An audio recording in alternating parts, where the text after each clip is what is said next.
Okay. Ladies and gentlemen, the President of the Republic of the Philippines, His Excellency Ferdinand R. Marcos Jr.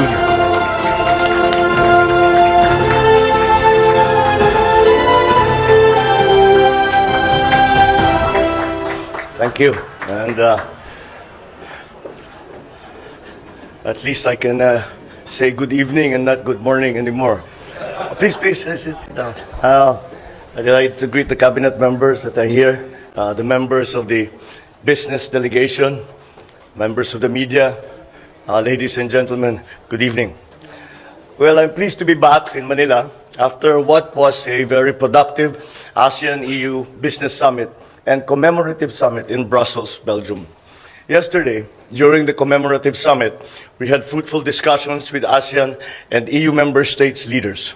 We exchanged views on what is in store for ASEAN-EU cooperation, particularly on areas of mutual interest and concern such as connectivity, trade, digital transition, food security, climate change, geopolitics, amongst others.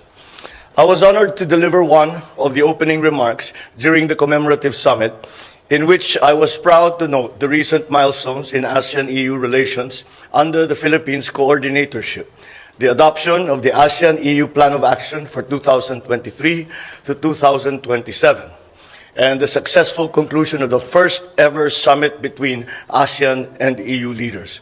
And this is a very significant development that the EU has turned very, very distinctly towards the Asia-Pacific region when it comes to the driving force behind the new global economy. And this is not really surprising, considering that in terms of geopolitical agrupations, the EU and the ASEAN are two of the most active, best organized, and cohesive organizations in the world. And to put them together is a very important partnership because it is servicing over billions and billions of people, both in Europe and in the Asia Pacific. I also welcome the adoption of the Joint Leaders Statement at the ASEAN-EU Commemorative Summit, which is the product of intensive discussions between ASEAN and EU member states.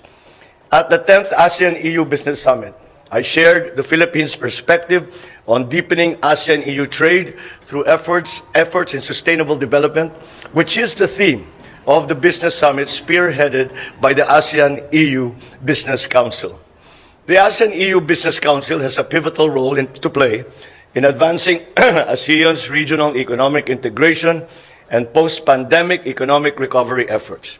Through its various initiatives and valuable recommendations, which have been very useful in terms of prioritizing areas and initiatives for ASEAN's regional economic integration.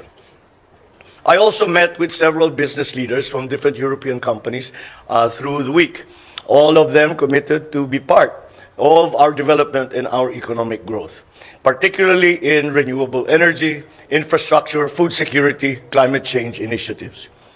With European technology and innovation, with Filipino talent and ingenuity and industry, we will be working on addressing some of our key economic challenges.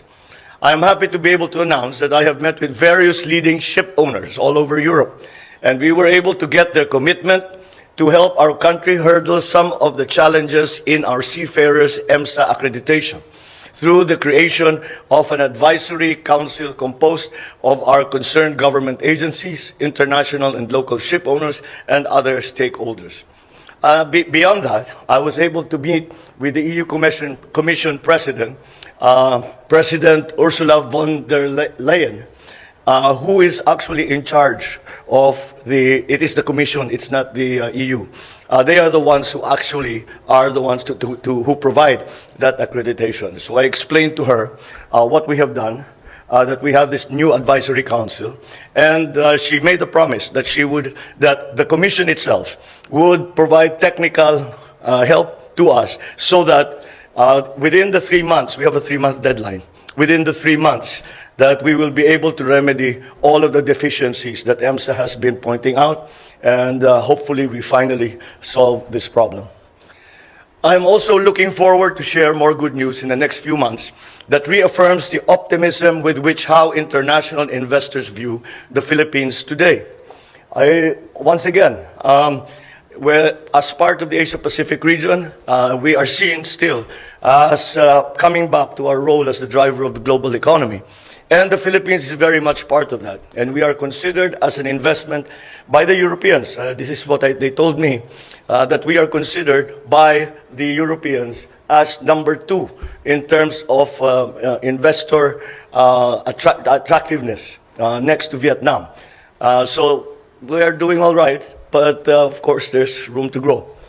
Our delegation also organized a business roundtable that served as an important catalyst for the renewed relations of the Philippines and the EU business communities.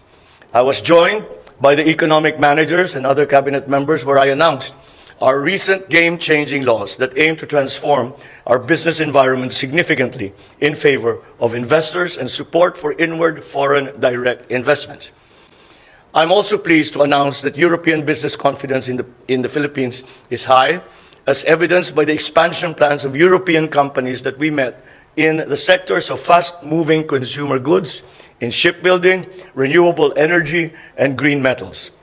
An estimated investment pledge of around 9.8 billion pesos has been received. I was also able to call on the King of Belgium, who fondly recalls his visit to the Philippines many years ago, and I invited His Majesty to visit the Philippines again. I also held bilateral meetings with my counterparts from the European Council, the European Commission, Estonia, Sweden, Czech Republic, the Netherlands, and Spain, with whom I identified many possible areas of further development and future partnerships. We will follow these up until they come to fruition. Finally, my trip would not be complete without meeting, of course, our fellow Filipinos who are living in Belgium. However, it was not just limited to Belgium, as many came as far as Italy, Poland, Germany, and Belgium to be with us at the gathering. It was a very fulfilling event, as I was able to personally thank them for their support. I was also able to hear their concerns and update them on the priorities of this administration.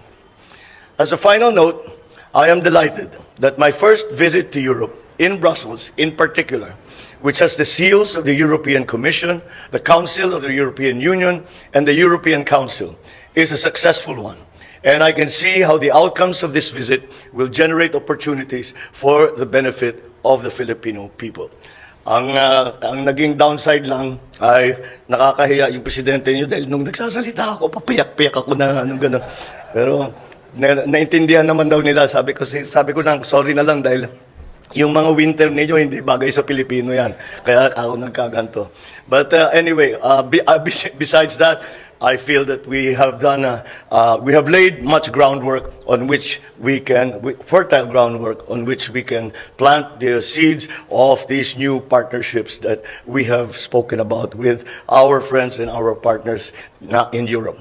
Maraming salamat po. Magandang gabi po sa inyo lahat. Mabuhay ang Pilipinas.